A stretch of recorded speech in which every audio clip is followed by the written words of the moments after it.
Good news today, नई उम्मीद जगाने वाला हिंदी न्यूज चैनल। नमस्कार, स्वागत है आपका एमपी तक पर। मैं हूं रविशपाल सिंह।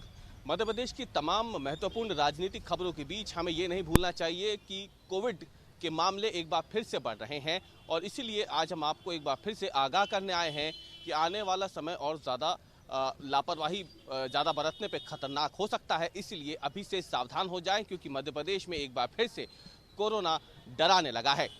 हालात ये हैं कि बीते 8 दिनों में ही 50 नए मामले सामने आने के बाद मध्य प्रदेश के जो मुख्यमंत्री हैं उन्होंने लोगों से सावधानी बरतने की एक बार फिर से अपील की है। क्यों एक बार फिर से कोरोना डरा रहा है? दरअसल इसकी पुष्टि सरकार के आंकड़ों से ही मिल जाती है। स्वास्थ्य विभाग रोजाना कोरोना बुलेटिन जारी करता है। इस बुलेटिन में जानकारी होती है कि रोज कितने नए मरीज सामने आए हैं। बीते 24 घंटों में 11 नए मरीज सामने आने के बाद बीते 8 दिनों में 50 से ज़्यादा नए मरीज मिले हैं पूरे मध्य प्रदेश में। और अब जो सबसे बड़ा हॉटस्पॉट कोरोना का बनता दिख रहा है वो है संस्कारधानी कहे जाने वाला जबलपुर शहर। बीते 2 लहरों में अगर आप देखें, मार्च 2020 से जो कोरोना आया था मध्य प्रदेश में तब, और जो कोरोना की दूसरी लहर आई इस बार, इन दोनों ही वेव में अगर देखा जाए तो सबसे बड़ा हॉटस्पॉट इंदौर और भोपाल थे। लेकिन अब जो मामले सामने आ रहे हैं वो महाकौशल के क्षेत्र में देखने को मिल रहे हैं। जबलपुर में मामले सामने आ रहे हैं, सागर में सामने आ रहे हैं और इसीलिए माना जा रहा है कि कोविड हॉटस्पॉट जो है अब वो मालवा से छिटक कर महाकौशल के क्षेत्र में है। 9 मामले सामने आए हैं पूरे मध्य प्रदेश में। 11 मामलों के अलावा अगर देखें तो अकेले जबलपुर जिले में ही 9 मामले सामने आए हैं, जो बता रहा है कि कोविड फिर से बढ़ तो रहा है लेकिन जबलपुर इसके केंद्र में है।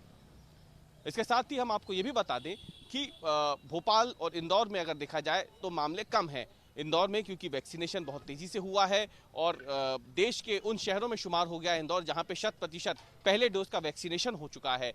इसीलिए इंदौर में फिलहाल मामले कम दिख रहे हैं, जो कि राहत के संकेत हैं। दूसरी तरफ देखा जाए तो डेल्टा वेरिएंट पे एक तरीके से वैक्सीन का असर ही है।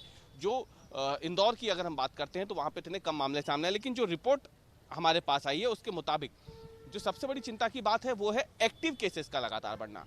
एक्टिव केसेस 100 के नीचे आ चुके थे मध्य प्रदेश में, लेकिन बीते कुछ दिनों में जो मामले तेजी से बढ़े हैं उसके बाद एक्टिव केसेस की संख्या भी बढ़कर 125 के पास चली गई है, जो कहीं ना कहीं थोड़ा डराती है।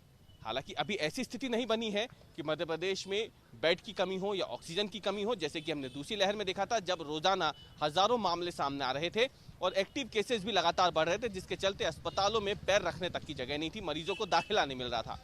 उस समय की भयावह तस्वीरें हम सब ने देखी है। एक बार फिर से वही तस्वीरें सामने ना आए, फिर से वही दुख ना झेलना पड़े, उसके लिए ज़रूरी है लोगों को लापरवाही नहीं बरतनी है। जितना हो सके उतना कोविड प्रोटोकॉल का पालन करें। और इसीलिए रिपोर्ट के मुताबिक जो सबसे बड़ी दिक्कत है वो है जो नए संक्रमित मिले हैं बीते 5 दिनों में, उनमें सबसे ज़्यादा संक्रमित जबलपुर में मिले हैं। हालांकि अब धीरे धीरे ये माना जा रहा है कि वैक्सीनेशन जिस तेज़ी से हो रहा है मध्य प्रदेश में, शायद तीसरी लहर वैसी नहीं होगी जैसी दूसरी लहर थी, लेकिन इसके बावजूद सावधान रहने की ज़रूरत ज़रूर है।